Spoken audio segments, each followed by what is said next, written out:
Good evening, Bahamas. Coming up tonight on our news. The F&M chairman calling for the voter register to be cleaned up. The story coming up. Former Parliamentary Commissioner Errol Bethel weighs in on the issues plaguing the Parliamentary Registration Department. That story straight ahead. The government may have saved millions of dollars by changing Carnival back to its original date. That story is coming up tonight, straight ahead.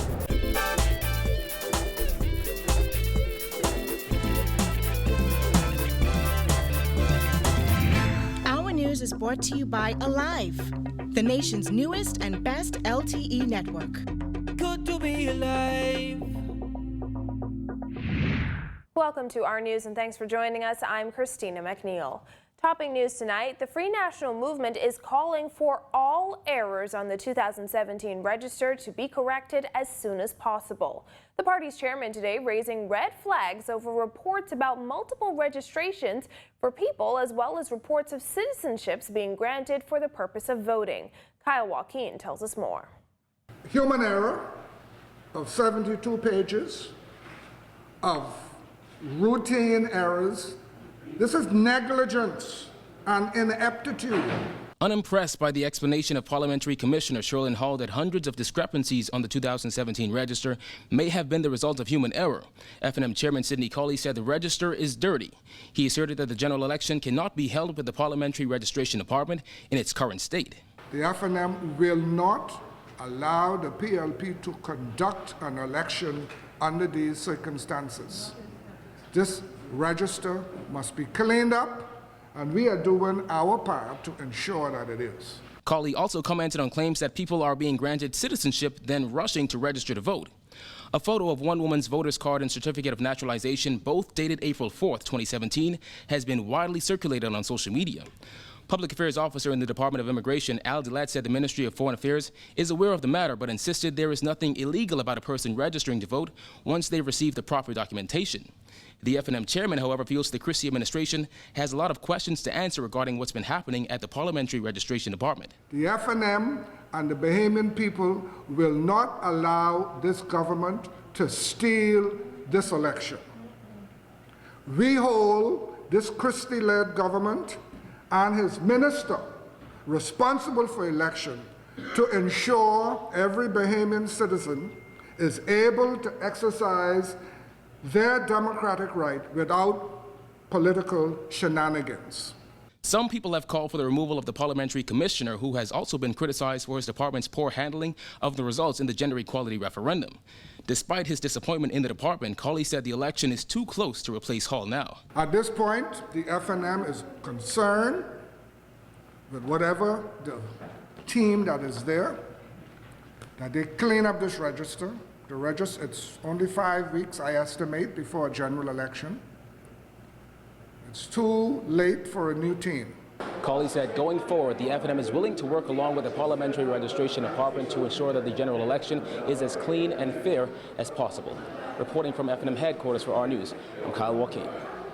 Well, there are issues that need to be fixed at the Parliamentary Registration Department. That's according to former Parliamentary Commissioner Errol Bethel, who is speaking out for the first time since retiring in 2012.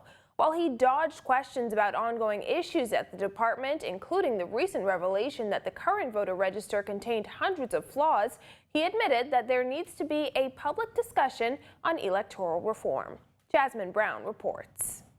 Bethel says with the House of Assembly set to dissolve in a matter of days, the window of opportunity for the Parliamentary Registration Department to correct those mistakes is a small one.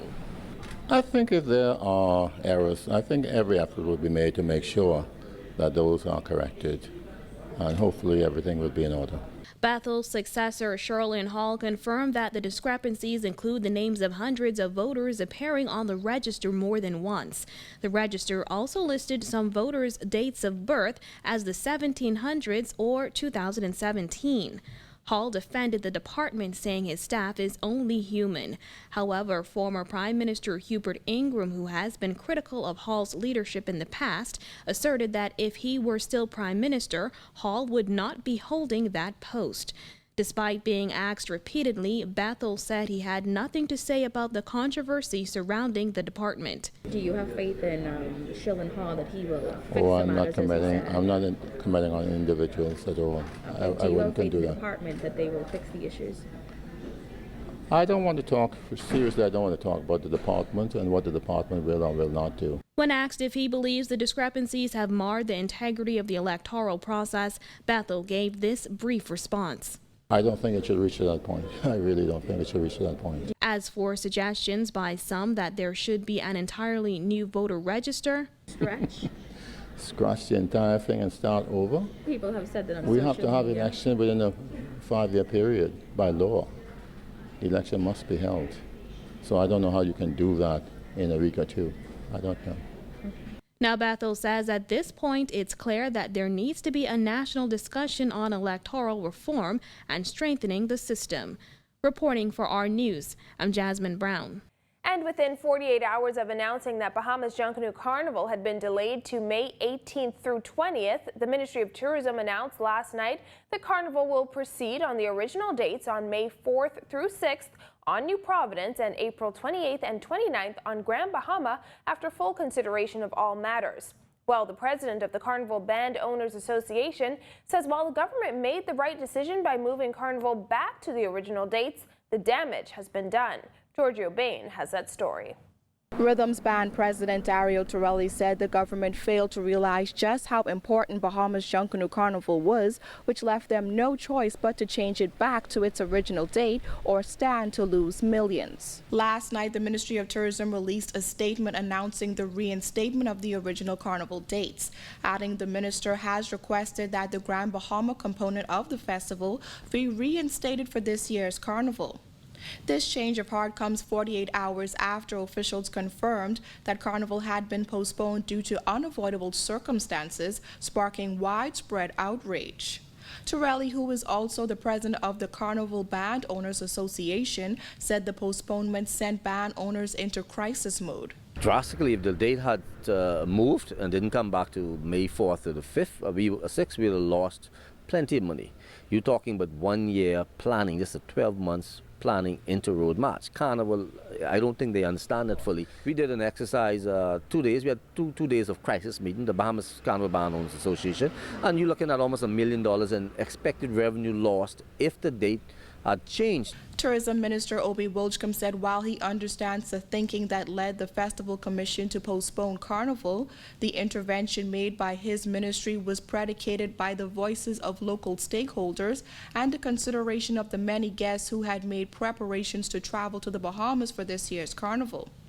Torelli said while he's happy officials came to their senses and reverted to the original plan, this entire situation has left a bitter taste in the mouths of visitors, and he fears the damage has already been done. We have persons that in hundreds of thousands have blogged stinking nasty remarks about this banana republic. And so what we did, 2 days of crisis meeting with Roscoe and his team also, and then with my bands, it's we strengthened our resolve, the Bahamas Carnival Band Owners Association, to own this. Torelli says many band owners support calls by the Free National Movement and the Democratic National Alliance to privatize Carnival to prevent situations like this one. Both have said that they will only privatize it. And Branwell's a smart guy, he's a business guy, and Doc is also a smart guy. And I spoke to both of them, and they said that the privatization of it should be owned by business owners, not a politically pointed group. Give us the privatization of this.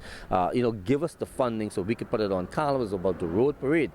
And so what we have done was we now coined our phrase. And so we could take to the public, we're still jamming, and we're jamming as one unit. So it made us even stronger and advocate that give us the presence on the Festival Commission as we ask, give us the funding we want for the road parade, which is basically for the marketing, but now they have to give us what we have lost in revenue.